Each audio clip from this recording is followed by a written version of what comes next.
Welcome to United Daily Updates, your trusted source for all things Manchester United. Hello there, United fans. Welcome back to United Daily Updates, your go-to YouTube channel for everything Manchester United. If you haven't subscribed yet, make sure you hit that subscribe button and ring the bell for notifications.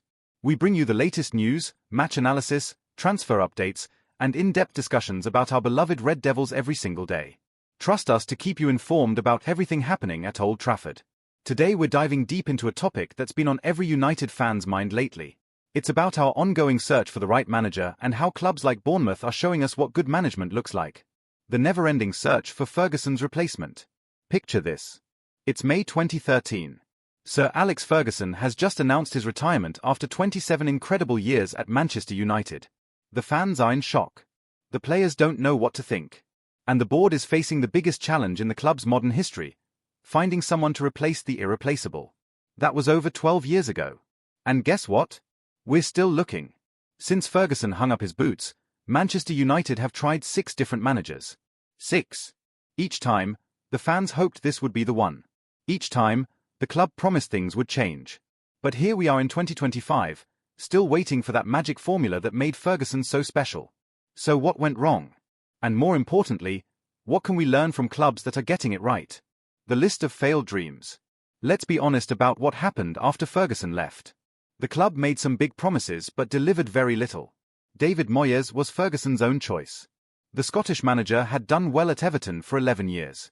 He knew the Premier League inside out. But at United, everything fell apart quickly. The players didn't respect him. The tactics were boring. And after just 10 months, he was gone. Then came Louis van Gaal. Here was a manager with real pedigree. He had won titles with Ajax, Barcelona, and Bayern Munich. He knew how to handle big clubs and big players. But his football was so boring that fans started leaving early. Yes, we won the FA Cup, but the Premier League felt further away than ever. Next up was Jose Mourinho. Now this was exciting. The special one was coming to Old Trafford. Here was a manager who had won the Premier League with Chelsea twice. He knew how to beat City. He knew how to win big games. And for a while, it worked. We finished second in the league. We won the Europa League and the League Cup. But then it all went wrong. Players stopped listening. The football became negative. And Jose was sacked before Christmas in his 3rd season. After that disaster, the club decided to try something different. Ole Gunnar Solskjaer was a United legend. He understood the club. He got the fans. And initially, it worked. Players looked happy again. We beat PSG in Paris. We finished 3rd and then 2nd in the league. But when it mattered most, Ole couldn't deliver. No trophies in 3 years. And that painful final day when we lost to Villarreal on penalties in the Europa League final. Ralf Rangnick came in as a temporary fix. The German was supposed to be a tactical genius who could organize teams. But even he couldn't make sense of this United squad. 6 months of boring football and no improvement. Finally, we got Erik ten Hag. The Dutch manager had transformed Ajax. His teams played beautiful football. He developed young players. He won trophies. In his first season, we won the League Cup and finished 3rd. Things looked promising. But then everything collapsed. The football became painful to watch. We finished 8th last season. And this year started even worse. Which brings us to Ruben Amorim. The Amorim experiment. When United sacked Ten Hag and brought in Amorim, the excitement was real. Here was one of the hottest young managers in world football. At Sporting Lisbon, he had worked miracles.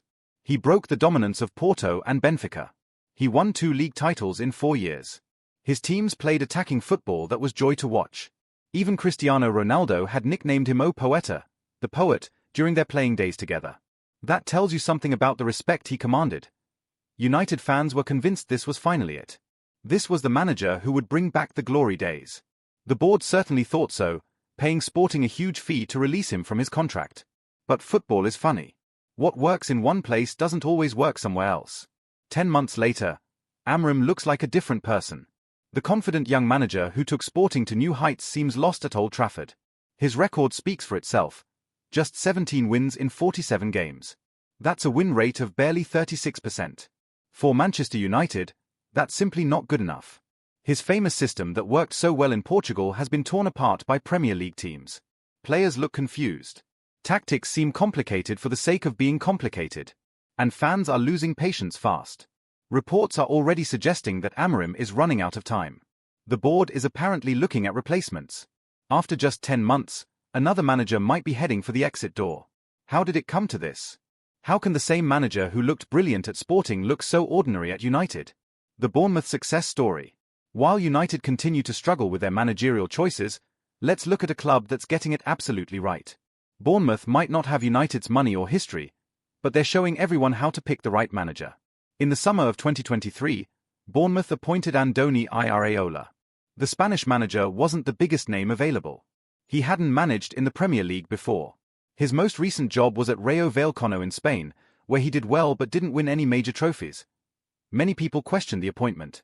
Bournemouth had just survived relegation. They needed someone who could keep them in the Premier League, not someone who might experiment with new ideas. But look at them now. After 4 games this season, Bournemouth are sitting in 4th place in the Premier League table. 4th. That puts them above clubs like Chelsea, Newcastle, and Arsenal. More importantly, they're 10 places above Manchester United. How has Iraola achieved this transformation? First, he kept things simple. Instead of trying to reinvent football, he focused on making his players better at the basics. Defending as a team. Moving the ball quickly. Playing with intensity and passion. Second, he gave players clear roles. Everyone knew what they were supposed to do. There was no confusion about tactics or positions. When you watch Bournemouth play, you can see they all understand the plan. Third, he built team spirit. Bournemouth players fight for each other. They celebrate together. They defend together. You can see the unity on the pitch. Most importantly, Iraola made his players believe they could compete with anyone. Bournemouth don't just try to survive anymore. They go into games against big clubs thinking they can win. The results speak for themselves. In their last few games, Bournemouth have beaten teams that United struggle against. They play with confidence that United haven't shown for years. Why United keep getting it wrong? So why can't United find what Bournemouth found so easily? Why do our managers keep failing while smaller clubs like Bournemouth thrive? The problems at United go much deeper than just the manager. Yes, we've made some poor choices, but even good managers have failed here. That suggests the problem is bigger than just the person on the touchline. First, there's too much pressure at United. Every decision is analyzed by millions of fans around the world. Every bad result leads to crisis talks. Every poor performance creates newspaper headlines. For managers, this environment can be overwhelming. At Bournemouth, Iraola can work quietly without the same level of scrutiny. Second, United's expectations are often unrealistic. Fans and media expect instant success. If a new manager doesn't win the Premier League in his first season, people start asking questions. This pressure makes managers try quick fixes instead of building something sustainable. Third, the club structure at United has been chaotic. Managers come and go, but the same problems remain. Players who don't perform under one manager somehow survive to disappoint the next one. There's no clear long-term plan or philosophy. Fourth, United have tried to buy success instead of building it. Every summer, the club spends huge money on new players. But throwing money at problems doesn't always work. Sometimes, like at Bournemouth, success comes from making existing players better rather than buying new ones. Finally, United might be choosing managers for the wrong reasons. Big names and past success don't guarantee future results. Maybe the club needs to look at what managers are doing right now, not what they did years ago. What can United learn from Bournemouth? The contrast between United and Bournemouth this season is embarrassing. A club that was fighting relegation 2 years ago is now above us in the table. That should make everyone at United ask serious questions. What lessons can United learn from Bournemouth's success? First, sometimes the best choice isn't the most obvious one. Iraola wasn't the most famous manager available when Bournemouth hired him. But he was the right fit for what they needed. United often go for big names when they might be better served looking for the right fit. Second, give managers time to build something. Iraola didn't transform Bournemouth overnight. It took time to implement his ideas and get players buying into his methods. At United, managers often don't get that luxury. Third, focus on improving what you have before buying new players. Bournemouth's success hasn't come from expensive signings. It's come from making existing players perform better. United could learn from this approach. Fourth, keep things simple. Bournemouth's tactics aren't complicated, but they're effective. Players know their roles and execute them well. United managers often overcomplicate things when simple solutions might work better. Fifth, build team spirit first. You can see that Bournemouth players enjoy playing together. At United, players often look like strangers who happen to wear the same shirt. The Iraola factor. Now, here's where things get interesting for United fans. Reports suggest that the club is already looking at Andoni Iraola as a potential replacement for Amorim. Given Bournemouth's success and United's struggles, this might actually make sense. Iraola ticks several boxes that United should be looking for. He's young and hungry. He's proven he can improve players and build team spirit. His tactics are effective but not overly complicated.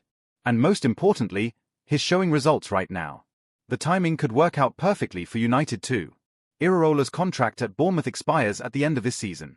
That means United wouldn't have to pay a huge compensation fee to get him. For a club that's already spent millions on managerial compensation over the years, this financial aspect matters.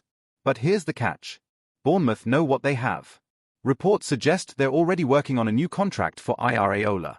They want to tie him down before other clubs come calling. And honestly, can you blame them? Why would they let go of a manager who's transformed their club? From Iraola's perspective, the decision isn't straightforward either. At Bournemouth, he's building something special. The fans love him. The players believe in him. The board supports him. Moving to United would mean starting all over again in a much more difficult environment. On the other hand, United remains one of the biggest clubs in world football. The opportunity to manage at Old Trafford and compete for major trophies is something few managers would turn down. The challenge would be enormous, but so would the rewards if he succeeded. What United fans want. If you're reading this as a United fan, you're probably feeling frustrated. 12 years without a Premier League title is hard to accept for a club of our size and history. Watching smaller clubs like Bournemouth play better football than us is painful. But what do United fans really want from their next manager? Most fans would accept that we're not going to challenge for the Premier League title immediately. The gap to teams like City and Arsenal is too big to close overnight. But fans want to see progress. They want to see a clear playing style. They want players who fight for the shirt. Fans want honesty from their manager. If things aren't working, admit it and try something different. Don't stick to failed tactics because of pride. Be brave enough to make changes when needed. Fans want to see young players being given chances. United have always been proud of developing talent. But in recent years, we've relied too much on expensive signings instead of trusting our academy players. Most importantly, fans want to feel proud of their team again.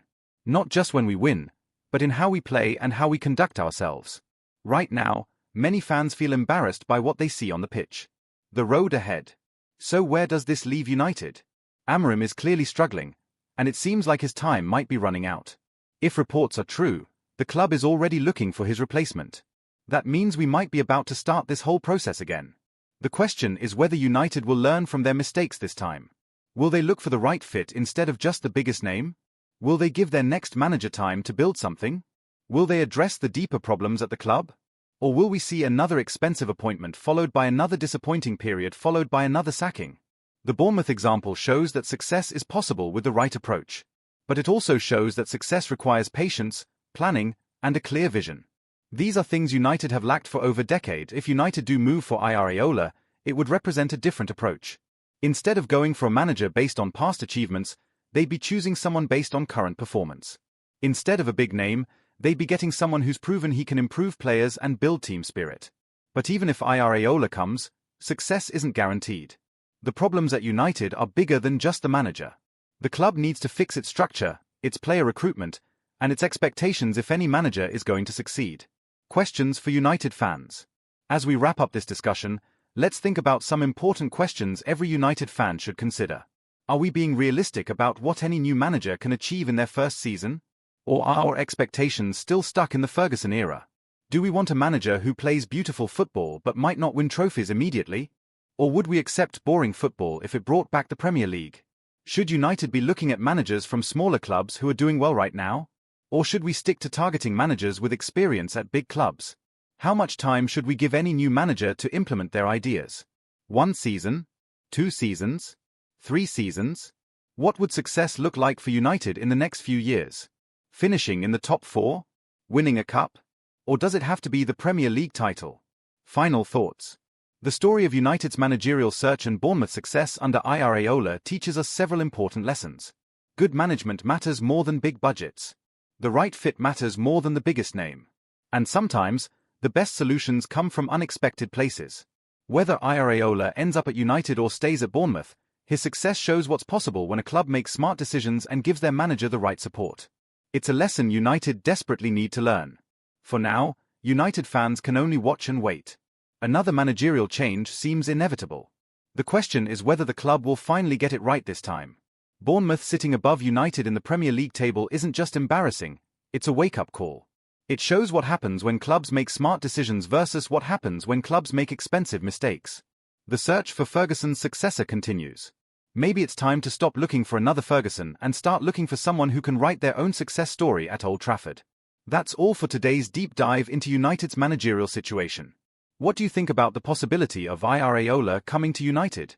Should we be looking at managers from smaller clubs who are performing well? Let us know in the comments below. Don't forget to subscribe to United Daily Updates for more content like this. Hit the notification bell so you never miss our latest videos. And remember, we're here every day bringing you the news, analysis, and discussions that matter most to United fans. Until next time, keep supporting the Reds, and let's hope our next managerial appointment finally gets us back where we belong. Stay strong, United family.